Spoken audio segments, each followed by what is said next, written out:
What's up, Monday weirdos?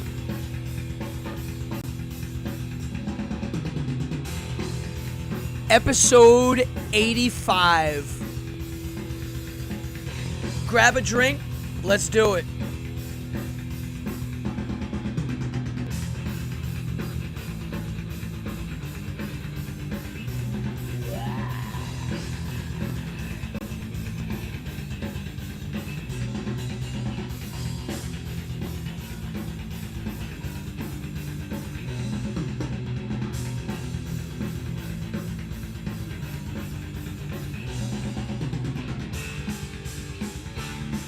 Monday. Cheers.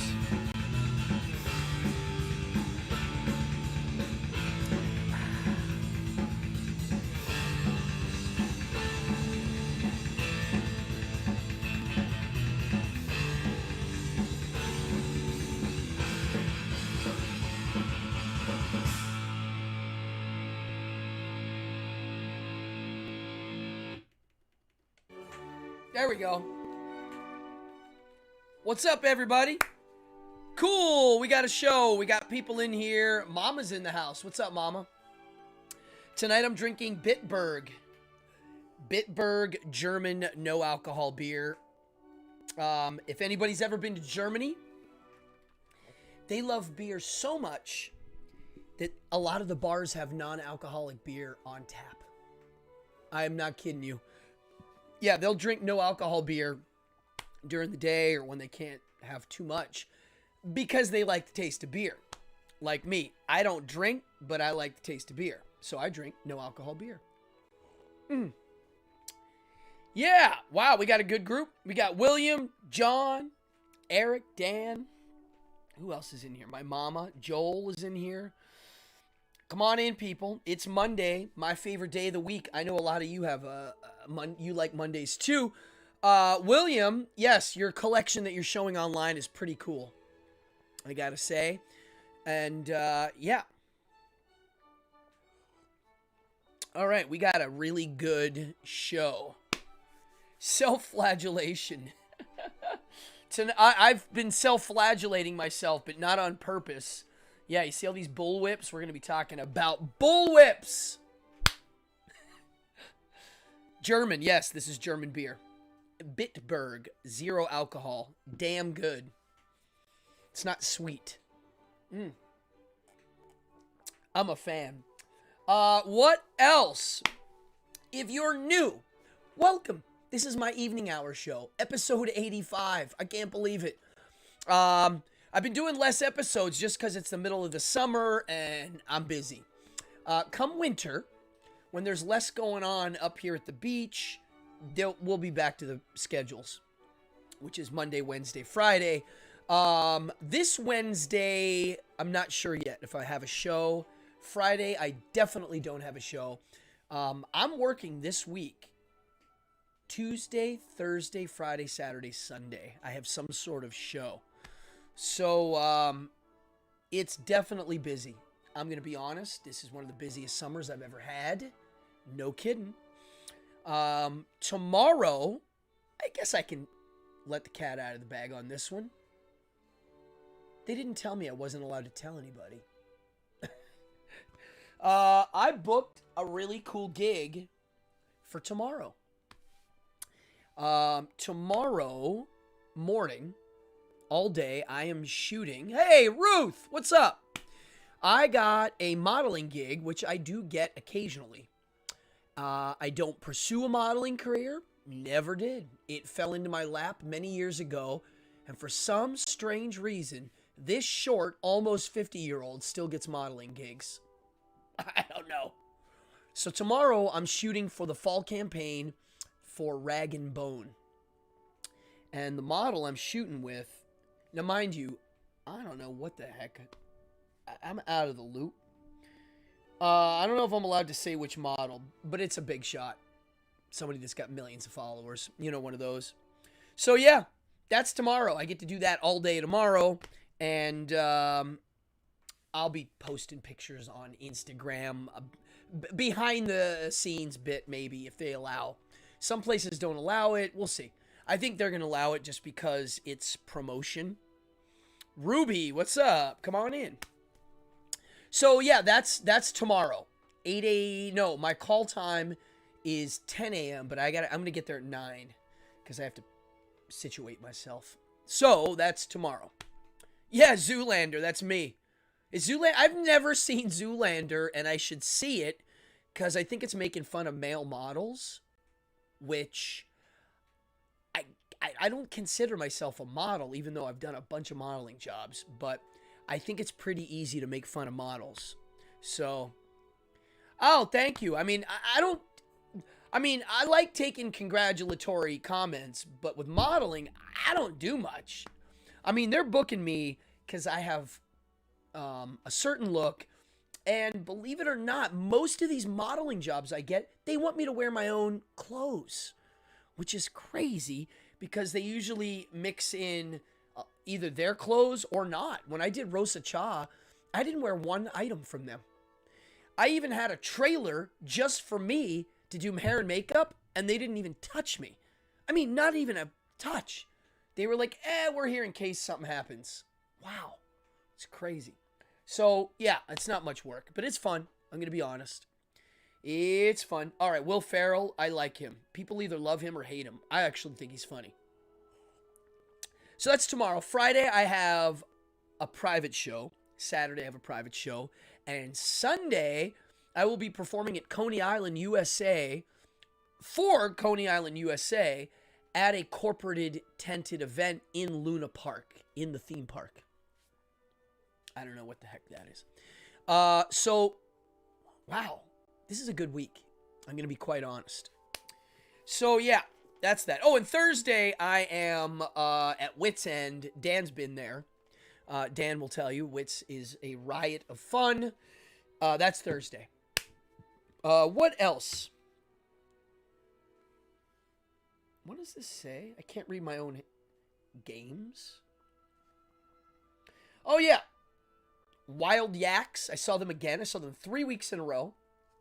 Rockaway, Brooklyn, and back to Rockaway. If you want to find a band that's really fun online, look up the Wild Yaks. It's a riot. They're friends of mine. They're really good. Here's their new live record they've just put out. It's called Live at Rippers. They're great. I don't even know how to describe them. It's rock and roll. That was this weekend. And what else? This weekend, I had kind of a mellow weekend. I didn't work much. A little bit of free will fun. How would you measure free will? For instance, and this is not the subject today, I'm just throwing it out for a thought. You're sitting down, and across from you are twins.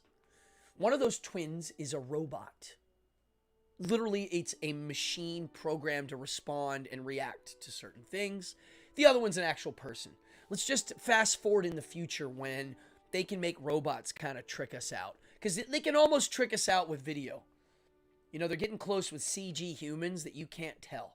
I can kind of tell sometimes, but it's getting so close that you can't tell. So how would you tell the difference between the guy with free will and his robot twin? What would you use to measure it? Stop and think about that for a second.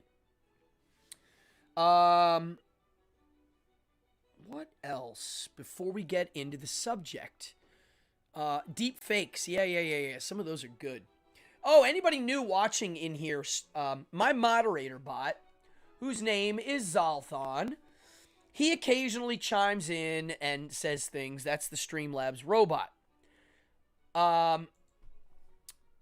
If you notice people playing games, that's because in the chat, there are literally games you can play to get points and go buy mystery boxes and posters on the web store, which is in the description below. And somebody just got a t-shirt mailed to them, and I don't even remember who. Somebody won a t-shirt 2 weeks ago on here. You're getting your shirt. It's in the mail. What else? Ashworth, come on in. What's up? So, I just want to jump into the subject. I usually start at 15-ish, but I think tonight we're going to jump into it. I wanted tonight's subject to have two parts. A, I'm going to be talking about bullwhips, and B, I'm going to be talking about the process in learning things that ain't easy.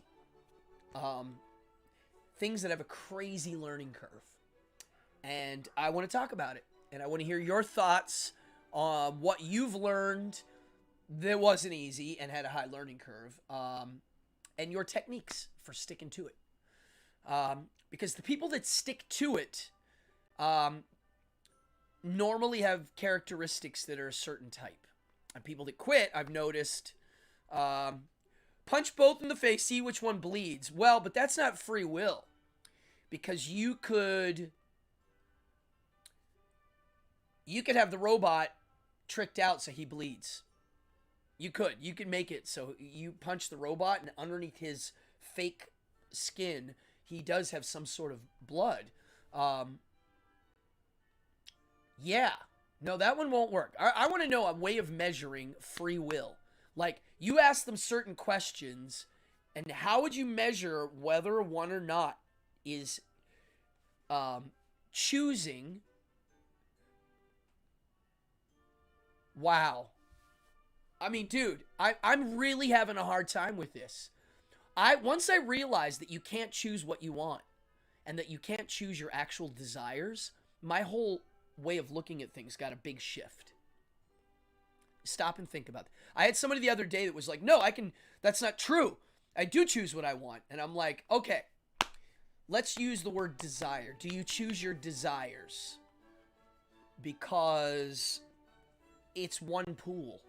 So for instance, again, here, let's use hetero and gay. Could a straight person choose to want to be gay in that moment? No. Just like a gay person couldn't choose to. You can't do it. I can't. I'm trying to think of a food. I eat everything. I'm trying to think.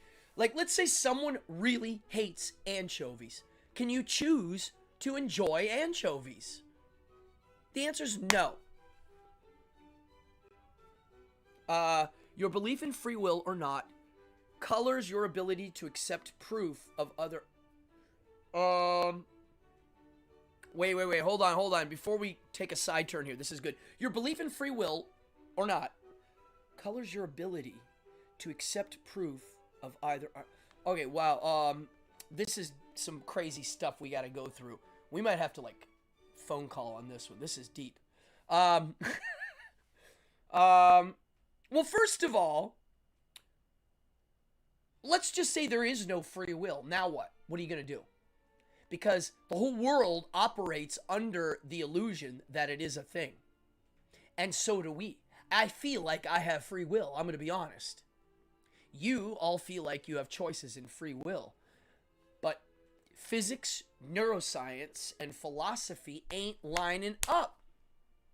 Everything that you do has something that precedes it.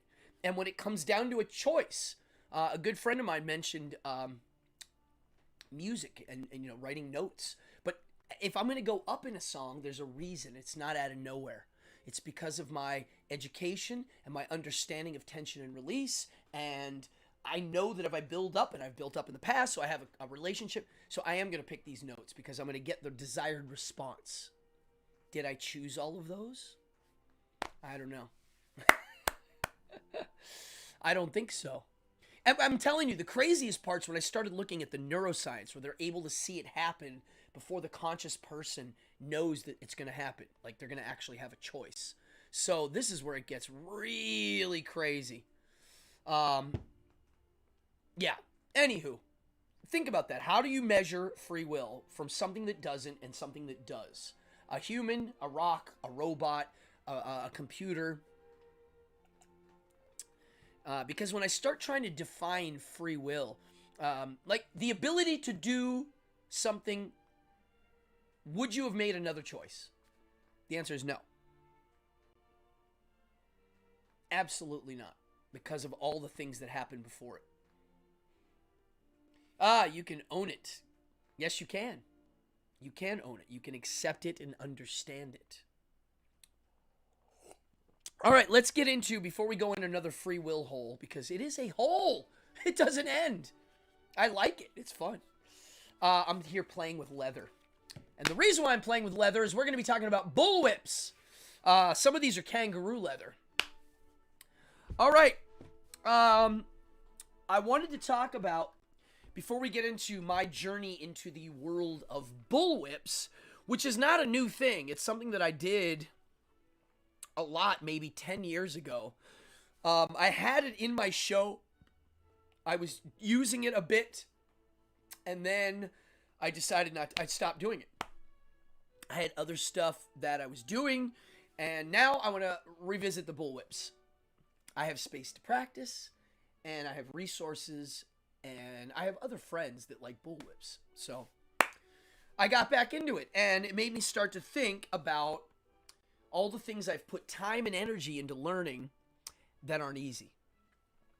And I think the first one I put a lot of time and energy into is actually maybe ventriloquism. If you watch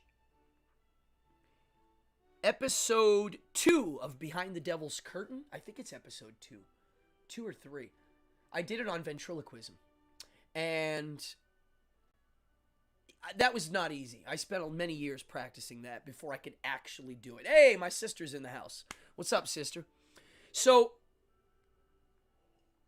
I would say ventriloquism, magic, clearly. I put a lot of time into learning magic, practicing, doing it live, experimenting, right? Surfing. Crazy learning curve. People that learn to surf, you suck for many years, and it's humbling. You get slapped by the waves and the board and other surfers for many years. Before you can ride down the line in any way, shape, or form, you better have put thousands of hours into doing this thing. And I'm trying to think of other skill. I mean, throwing darts.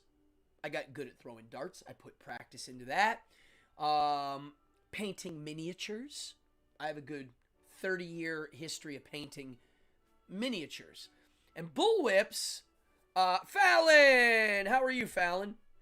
And bullwhips, I put a lot of time in. I actually took a bullwhip lesson from a friend of mine, which we're going to talk about. And he taught me in one lesson enough that I can just go. So, when you're watching a show, you have a new book on ventriloquism? Really? Which one? What's the title? Please tell me, Ruth.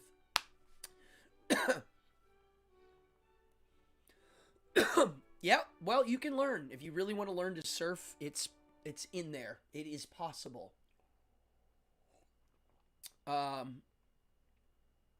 Tribalism and hive minds. Ooh, let me think about that, William. Yeah, group mind, hive mind. I'm fascinated by that too. So I wanted to say that a lot of the skills that you see in a variety show or a sideshow or a magic show, some of the stuff that looks hard is easy, and some of the stuff that looks easy is crazy hard.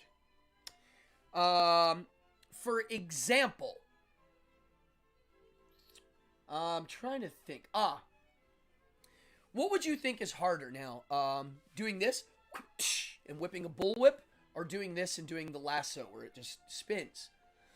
Well, the answer, I'll just tell you, is the lasso.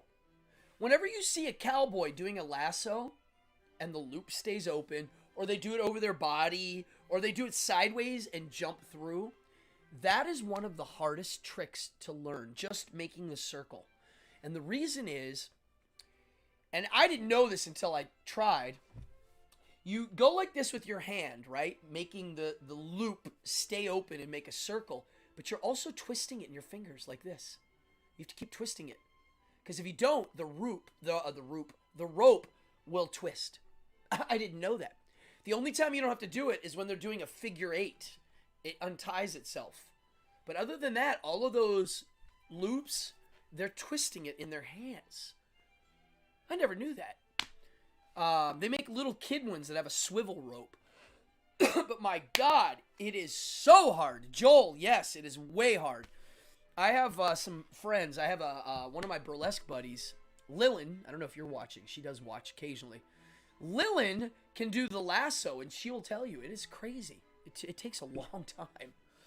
Bullwhips are relatively easy to get at least a single crack. But we're going to talk about the hard stuff. What else did I want to say? Oh, yeah, the Western arts. So in my world of variety, there are two dudes that I'm friends with. And I mean pretty good friends. I've done shows and I've spent time off the boards in real life and hung out with them. And one is Ventriloquism Made Easy by John Mendoza. Yes. I have the book. I'm looking past the camera. How to Become a Ventriloquist, Ventriloquism for Fun and Profit. I'm going to go find that thing. I do have that book. Yeah, it's an old one. So the Western arts, one of them is, his name's AJ Silver, and he is from the Bronx. And he does a Western act. He can horse ride, trick rope, bullwhip, and bolo. And he tours and does a professional show. He does cruises and he does everything. He's a professional Western artist. My other friend, Cowboy Chris McDaniels, he's also a trick roper. I think he has the Texas skip record, which is the big one that you keep jumping back and forth through. He had that world record for a minute. I don't know if he still does. But he also sings while he's doing it. He's a singer. I'm getting him on here as a guest. Cowboy Chris. He's got to come on. I've known him for years. Cowboy Chris. So he gave me a lesson once in Bullwhips, and I've been doing it ever since. He's fantastic. He sings and does a lasso act, and it's beautiful. I definitely have that book. I actually have a few copies of that book. So these Western artists are the ones that are keeping this bullwhip stuff going. And I wanted to talk about the actual tool of a bullwhip and cracking them and having fun. And I wanted to give you advice if anybody wants to learn it, where to buy it, what to do. Buying bullwhips is hard, and I'm going to talk about that today too. So hopefully we can do this in 30 minutes. So first of all, what is a whip? Well, a whip, and I have lots around me here. I'm going to get out my favorite whip right now that I use for targeting. This is a 5-foot bullwhip. There are different kinds of whips. We'll talk about it in a second. And a whip as a tool has been around for thousands of years. There is an Apatosaurus, which is a dinosaur. A-P-A-T-O, Apatosaurus. Look it up. They think it's possible that this massive-looking brontosaurus thing with a tail might have been one of the ancient whip crackers with its tail. I kid you not. They think it might have, because of certain things, been able to bang and make a whip sound at the end of the tail. Bullwhips aren't weapons. Whips, this is not a weapon. Never was. Okay? This is a noise maker. It's to make noise. A scourge, to beat somebody with, that's a weapon. That's like leather straps with little balls on the end, or just a leather strap of sorts. But that is not a whip.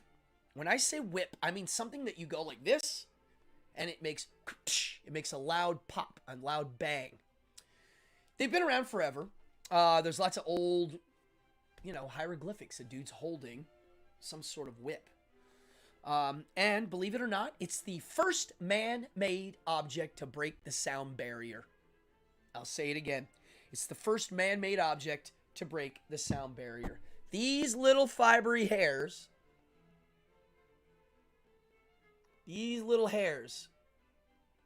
literally go 900 miles an hour. I think the sound barrier is 7 something. They go faster. So, there's many kinds of whips. The kind that I own and use are bullwhips. If you watch competitive cracking, they usually have stock whips. And I'm going to show you the difference right now. So a bullwhip has 3 parts. Well, there's 4 parts. There's the handle. And a lot of them have either a wooden handle or metal. And, well, everybody had a cheap one. Yes, iguanas whip their tail. Yeah, it's true. Most whips are garbage and can't even be cracked. The only way to crack a cheap whip is you do this. You hold it, and you go up like that. That is not how you crack a whip. That's how you hurt yourself. That whole, like, pop, pop, you're pulling it towards yourself. It's terrible. So you got a handle. This one's got a metal bar in it. Now, I'm going to be honest. Bullwhips are not... Oh, there's competitive whipping. Oh, yes. Bullwhips aren't weapons. If I had to use this as a weapon, this is the weapon. It's like a hitting instrument. This is hard. This is a steel rod. And also for choking. Now, this is the handle. This is the thong. Not the thong song, but the thong. And this whip has a flaw in it, and I'm going to show you now. Look. You see how it's curved and nice? And believe me, this is my favorite whip. I use this for targeting. Okay. Yeah, I can do that trick. Lex. It's actually not that hard. I can... The cigar out of the guy's mouth bit is pretty cool, yeah. Look, there's a kink in the whip. See that? That's not good. It's like a dead spot. Now, it still cracks really well. This is a really well broken in whip. The thong is in good shape except for the kink. The next part of the whip is the fall. This is the fall. This one's a paracord fall. Some of them are leather. This whip here is kangaroo. And kangaroo leather is... You can cut it thinner, but the fibers are stronger. Yeah, it's like a better leather, specifically for whips. The Aussies made it popular. So the fall, and then a cracker. The majority of the stress on this item is in the fall, and I have some knots in here I would love to take out. They don't need to be in there. And the cracker. And I do change the crackers a lot. So those are the parts. Now, a stock whip, notice how this is braided leather that goes all the way around the handle, and it's just one. It all goes together. There's no parts. Until we get to the fall, there ain't no parts. A stock whip is a wooden handle with a leather thong attached to the top on a swivel. So it's a stick with a whip at the end. That's a stock whip. They're able to change directions way quicker. That's why they use them for competitions and stuff.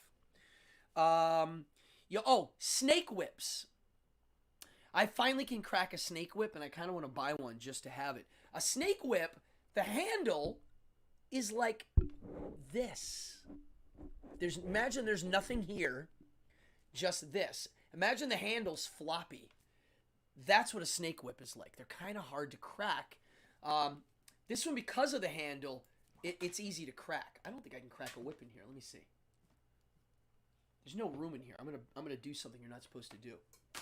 Oh, I did. It cracked. I don't know if you heard that, but it was loud.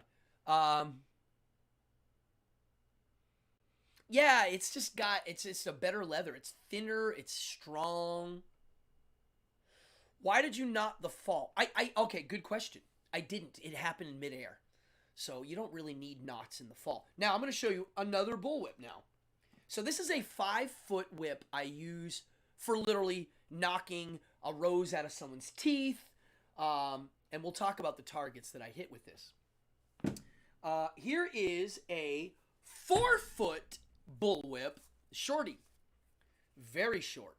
Made of paracord. And this is new and not broken in yet. Well, it's getting there. I bought this because I want to learn how to do a certain crack with it. Look how little it is. It's not good for targets. It's too little. This is a 7-foot paracord nylon bullwhip. One of my favorites. Super well broken in. really powerful. I can get a really loud bang out of this. And it has again, a paracord fall. And this one has a black cracker. And now I'm going to show you a whip I just got recently. And I mean like a week ago. And I have wanted one of these my whole life. And I got one. Yeah, ow, my eye. Yes. Yes, true. I got hurt yesterday pretty bad. So this is a 10-foot bullwhip. 10-0. This is long. It is pretty darn well made. I'm going to give it a review right now. And this one has a leather fall. This is also roo. This is kangaroo. This is a leather fall made of kangaroo. Look how long that is. So this whip is actually 10, 11. It's about a 12 foot if you add it all together. And it's pretty darn well made. And it's extremely hard to crack. I only could crack it for the first time yesterday. I didn't have the timing of it. You have to get the whole thing airborne before you can get it to make what happens when it cracks. So, oh yeah, you're going to love this, Yvette. So, this is a 10-foot bullwhip, and now I'm going to explain to you what actually happens. Let's get out the smaller one here. So, when I bring this all in the air, cracking whips is you don't whip them. People go, whip, they like throw it out and pull it back, like, and that is not what you do. Like, if you're going to whip somebody with a towel, you go, wha-bang, and you pull back. That's not whipping. Whipping is you're sending the loop straight down. That's it. So you're bringing this up in the air, and then there's a loop that happens, and it goes down, down, down, down, down, down, down, all the way, curve, and whoop, it straightens out. Pop! And it breaks the sound barrier. As it's moving, the loop, it's speeding up. Excellent question, Ruth. I'll get to that in a second. It speeds up because of the physics of how these things are made. See how it's thick and kind of stiff? And it gets looser and looser and looser. It's enough, just my arm, the fact that it's got a stick, and I'm straightening out that loop, it sends the energy down. Now, here's where it gets crazy with science. Imagine this is, all right, we're going to draw a line here. And imagine everybody thought that these things, when they unfurled, when it got to the bet, that's where the sound would happen. Pop! But the reality is the bang happens right before. There's a really good, finally somebody did some science on this, and they hooked up a bunch of machines to someone doing it, and they could measure everything with a high-speed camera. Because if you do this in a slow-motion camera, you cannot see it happen. It's too fast. The bang happens before it straightens out. It's kind of crazy. And also, here's where it really gets weird. When this thing's moving, for some reason, the air molecules around these things stick around, these little hairs. And it makes it speed up even more at the end. Because there's nothing moving around these. Somehow it goes faster. I was blown away when I saw that. I was like, wow, that's a weird detail. Oh yeah, I wrote that down. Now, the reason why the little hairs make it loud. Now, why would this not be? Now, if you whip this, you can make it make a pop sound. But it ain't going to be that loud. Longer whips produce loud crack. Kind of. Yes. Because there's more force in the whip moving it. Your arm doesn't have to do all the work. That's what it is. The better the whip, the longer, the less work you're doing. A crappy whip, you got to put a lot of muscle in it. A good whip, you straighten your arm out. If you do it correctly, it'll go. So this will make the sound barrier break, but this, because they're little hairs, the sound disperses, making it louder. And I mean loud. This sounds like a gun or a really loud firecracker, especially if you do it outside with a street. So that's the physics of one of these things. Now, these were never meant to hurt anybody or an animal. They were meant to move cattle. That's it. Um, whips are for S&M folk. Sure. I guess they do. But they don't use real whips. They use scourges and paddles. The kinky S&M people, they're not using these. They wouldn't even know how to do it. You would need a giant room to crack it. Yes, they do. Different materials are better. So, Ruth asks, what's the different break-in process for paracord and leather? Paracord, you do nothing to it except crack it over and over and over and over. All whips have a natural curve. Look, this one does not curve this way. It curves this way. Leather, this one here is not broken in yet. I don't know if you can see this, but it is extremely stiff. See how stiff it is right now? It's not very floppy. It's very stiff and like, look at that. It's not broken in. You got to crack them at least 100 times. And this one, I've got about getting to 100, but I think I'm going to need 200-300 for this guy. The other thing that you do to a leather whip is you have to dress it. And I'm going to put this, well, here, I'll just do this. Okay, see this here, folks? Pecard leather dressing. You can get it on Amazon.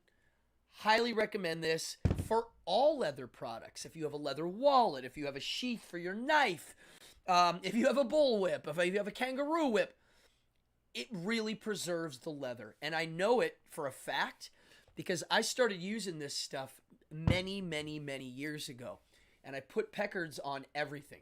I put it on my knife sheaths. I put it on my wallet. And really, it works. It preserves it. Yeah, floggers aren't whips. Right. The neighbors don't like me right now.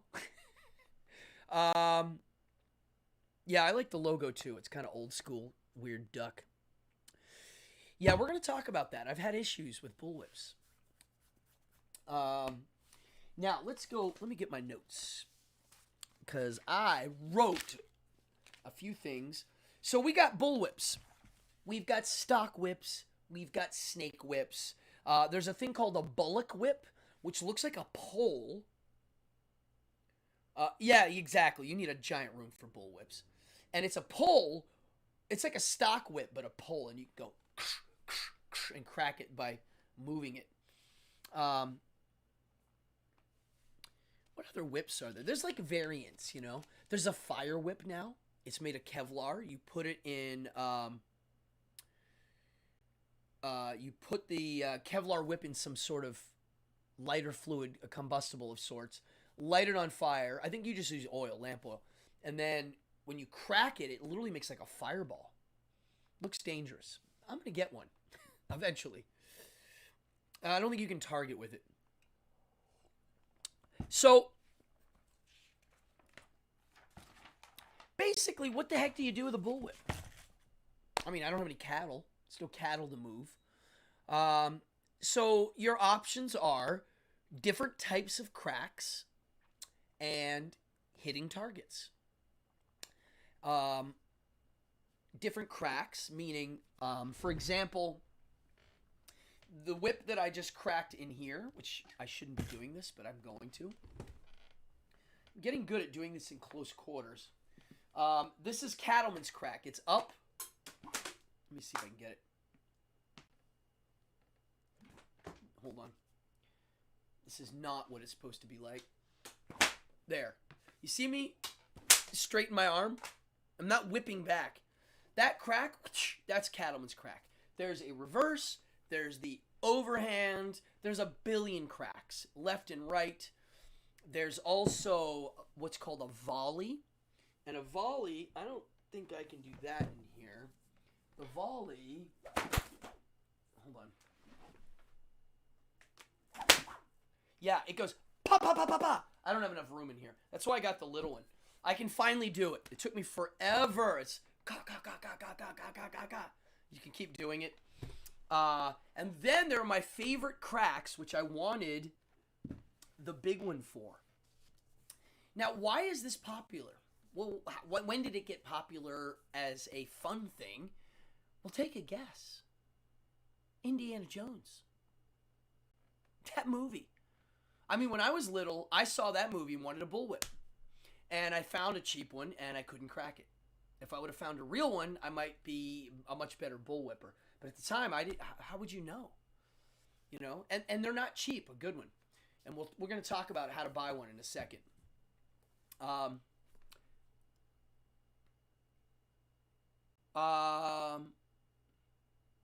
Okay, yo, all right. Well, it is possible. So here's what I use this for. All right, so one more crack. There's a crack with this called the flick or the overhead. And if you watch Indiana Jones, the first scene he uses it in, I believe, he takes the whip out and he goes up, cattleman crack, bang, and then he continues the momentum, and he does it again. That's the crack I wanted to learn how to do with a big boy. And I can do it. It just hurts my wrist. I'm trying to learn how to do it without putting such a heavy toll on my wrist. But basically, you're bringing it up in the air, everything, and you're just straightening it out. I'm not bringing up and down, up and down. It's just straight out. It looks great. It's loud. It's powerful. Now, for targets, you'll see three types.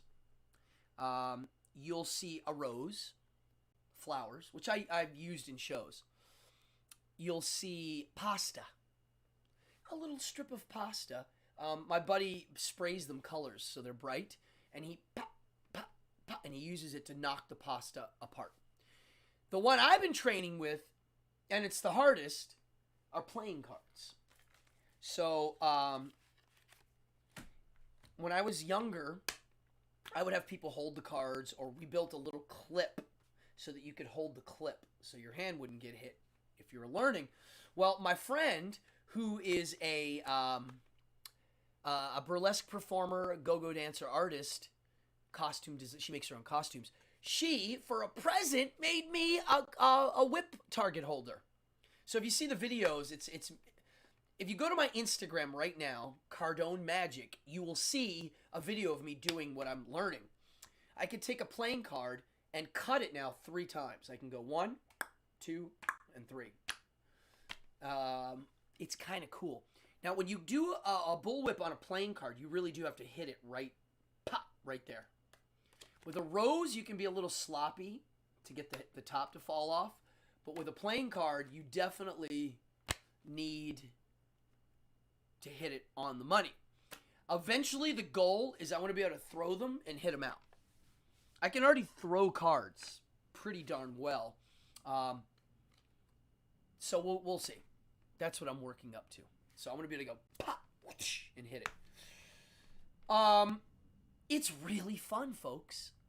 Now, how do you practice this? How do you learn something that's hard and requires repetitiveness? Oh, I forgot. Playing the guitar. That's another one. Instruments. It's not easy. Drums, guitar. Well, my way of working is to first, you have to want to learn how to do it. Most things that people end up not doing, they didn't actually want it. They wanted to want it, but they didn't actually want it. Therefore, it fell apart. It's just like when you get up in the morning. Do you want to get up? No. So you lay in bed. But when Santa Claus came, do you want to get up? Yes. Do you lay in bed? No. Why? Because you really wanted to get up. This goes back to the free will thing. Seriously. So if you really want to learn something, that's the first thing. Second, you then have to make it easy to practice. You got to set it up. If you're learning the guitar, don't put it away. Leave your guitar out. Every time you walk by, you're going to see it. Make it easy to pick up and play. I have a stack of playing cards at my back door. Old cards. I'm not kidding. It's like 2 stacks like this. And whenever I'm done with a deck, I usually give them away. If I don't, I use them here for teaching lessons. And if they're done with the lesson, I put them in the stack. Why? Because I use them. Now, every morning I wake up and I take a stack of those cards. 10, 15. I go in the back. I put them in the clip. And I whip them all. I'm getting consistent. I can pretty much whip it every time on the first try. Hold on. Fake beer yawn. Whenever I drink fake beer, it makes me yawn. Now, so I'm practicing every day. I have a little bit of a system. Uh, I'm seeing results. If you don't see results, how do you keep going? You have to want it. That's it. So I also like talking about it, finding a buddy, finding a friend, and sharing it. All of those things make you want to do it more and get better at it. Also, immerse yourself. Learn. Whatever you're doing, immerse yourself in it. Learn the history, learn the why, the where, how they make it. Now, I wanted to talk about how they make these things because a lot of whips that you see online are junk. And the good ones are $800 to $1,000. A 10-foot handmade bullwhip is about $1,000. Now, you can get one on Amazon for $2. They're not bad. Which ones aren't bad? It's hard to say. You got to really do your research. There's a place called Western Stage Props. My buddy works for them. They're in Vegas. They sell bullwhips. They crack. They're crackable whips. When you get a whip online, I'm telling you right now, 90% of them are garbage. They're either made wrong or cheap or they look nice, but the core is not leather. It is a rope or it's something cheap. The handle doesn't have metal. It has a cheap piece of inferior material. So you don't know until you pick it up and feel it. And it is a risk. And I risked buying this one online, but I knew I could send it back. And when I got it, I thought, you know what? This is good. This is one of the Amazon kangaroo whips. It doesn't say where they're made. So I'm like, is this a sweatshop? If it is made in a sweatshop, it's made in a really good sweatshop because the quality of the leather ain't bad. We'll see when I break it in. If it's not broken in yet, but if this thing breaks in nice, yeah, I got my money's worth. A paracord is your bet. If you want to learn how to crack a whip, I'm going to be honest. I think kangaroo and leather are better. I do. I think the power that you get from leather is definitely more than a paracord. There's a certain quality to it. I can't explain it, but it just it's easier to get that piece of leather to move. But it requires break-in and dressing and taking care of. Paracord, it's kind of broken in when you get it. They're a little stiff. My 7.0, I don't know how long it took, but this thing is damn perfect. Now, the length is the other one. What length to get? 4 foot? I say no way. Don't buy. 10 foot? No way. Don't bother. 5 foot? 6 foot? 7 foot? Yes. I would say a good first whip, 5 foot to 7 foot. If I'm teaching somebody how to crack a whip, I give them the 5-footer. My target whip. This is the one. I use this one. And then I bring them to the 7.0. It's easy to get it in the air. 10.0, you ain't getting in the air. It's too much. So 5-foot paracord is your best bet. Easy. No maintenance other than changing out the cracker. And there's some special knots that you learn, and it's all online. If you ever want to learn that, you can easily learn it on YouTube in 2 seconds. And as for cracking a whip goes, you can learn it on YouTube. It's not that complicated. But you will whack yourself eventually. And I got whacked yesterday really bad with the 10-footer across my back. It's a good idea to wear a hat. It's a good idea to wear safety glasses when you're starting. Cowboy hat protects you from it coming down. Safety glasses are clearly there so you don't knock your eyeball out, which is possible. Now, where do you practice this? How do you do it? Well, you need a yard. Grass is the best. It doesn't scratch the leather or the paracord as cement does. And you gotta have, you gotta make sure your neighbors aren't gonna freak out. It's loud. I live in New York City. I live on the beach. Some of my neighbors yell at me sometimes. They'll be like, "You're making the dogs go crazy." All right, well, I'll go in the backyard. I'm still gonna make them crazy, but I try to keep it not too late at night. I try to not do it for too long. And here's a good story. 10 years ago, when my kids were little, at the end of the day at school in Manhattan, we would go to Tompkins Square Park. Famous park. And I would teach all of the little kids, with permission from their parents, how to crack a bullwhip. And I just did it for fun. It was me and my kids and a bunch of other kids running around the park, and I would make a line, and they'd all come up and whoosh, and crack the whip. I could teach most kids to do it. Was it safe? Yes. So I used to go, there you go. Yeah. Fencing mask is good. Well, you ready, Joel? Someone eventually called the cops. So one day, I dropped the kids off. It was about 11 a.m. Beautiful morning. I'm in the park doing my bullwhips. And this is what I remember. No one's around. Empty park. Mellow. I'm practicing. I'm doing like a kata. I have like a sequence I'm going through. Pa, pa, pa. Doing both hands. I can do it in both hands. And I see in the park, mind you, there are no cars in the park. I see 2 cop cars. Put down the weapon. On the loudspeaker. And actually, I think I had this. This was the whip I had. So I'm like, really? So I like set it down. And I'm just waiting. I see the cops are walking over. And I'm like, really? Someone called the cops? And they were like, yeah. Someone said there was a man literally scaring people and chasing them around with a bullwhip. And I said to the cops, clearly you can see I'm not doing that, right? I'm like literally doing a dance act with it. And I'm not scaring anybody or chasing anybody. And they're like, yeah, we know, but can you stop? So that's what happens. You need a whip to get the kid. Yeah, you could. That would be funny. So you will get in trouble for this. I told the cops, I'm like, it's not a weapon. It's a noisemaker.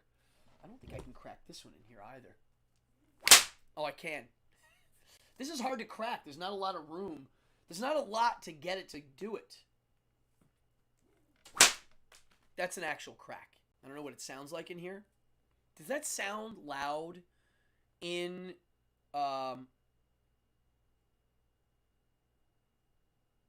Whoa, this is funny. I'm going to read this, Dan. Can you hear that in here? I can't believe I can crack it in such a small space. Yeah. Oof, my wrist is tired. Oh. Wow. Yeah, I've been doing a lot of bullwhips recently. A, the weather's good. And B, so my friend, Lydia, if you want to look her up, her name's Lydia Wiltz. W-I-L-T-S. Lydia Wiltz. She was in Hustler last month. Not kidding. She gave me this target thing that she made, and in 2-3 days, I got better. I'm not kidding you. Like, right away. Why? Because it's consistent. Oh, it is loud in the thing? Dan said, my friend had a convertible. He was driving on a busy street. He cut someone off. The guy got out and whipped him. I can't even imagine threatening somebody, like being like, get back. If you don't get back, I'm going to whip you. I mean, people think it's a weapon, so that is to your advantage, I guess. I think it's a good hobby. I think this is fun. It's athletic. It's an outdoor activity. It's ancient. There is 2 elements to it. There's the kata element, and then there's the target element.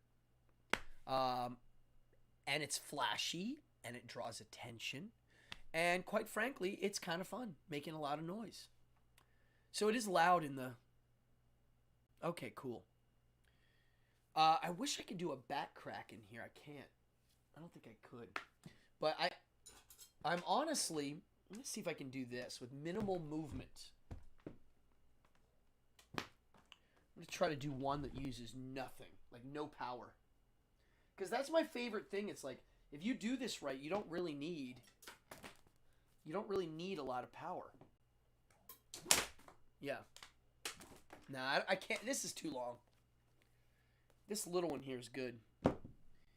Now, the problem with this one is, I don't know if you can see this. This is the short 4-footer. It is not broken in yet. Look how stiff that looks. See how stiff that is? It should be a little floppier. Oh, also, it's not good to do this. You know?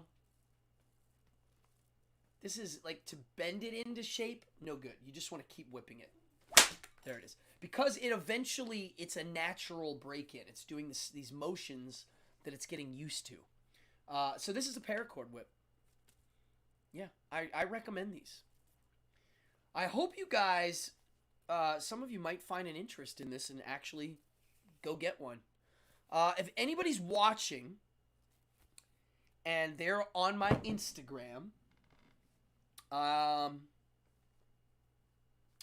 I would be willing to, if you're considering getting a whip. Oh, cutting off some guy on a horseback. Yeah. Yeah, it's funny. I will, if you're curious about this and actually, hey, I want to learn this, I want to order a whip. If you find one you like, send it to me and I'll tell you if I think it's decent or not. There's a lot of junk. A lot. There's some good YouTube videos of people reviewing them. But yeah, I just hate for someone to buy one and you can't crack it.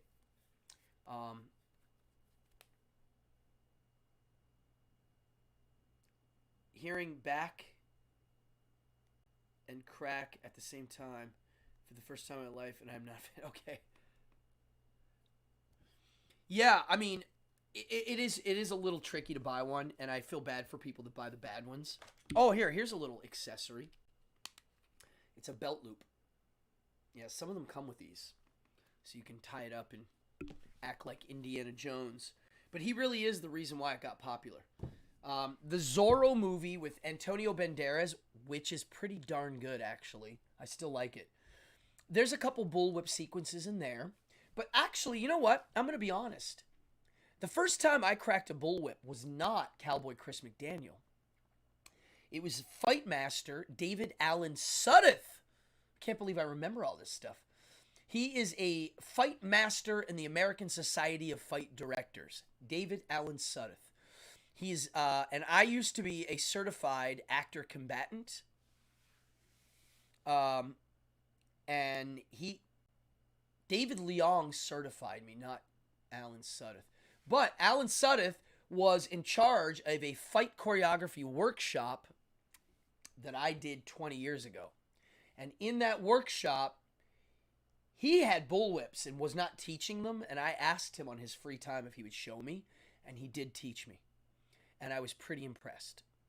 He taught me how to do... The first crack he taught me was not the cattleman's crack.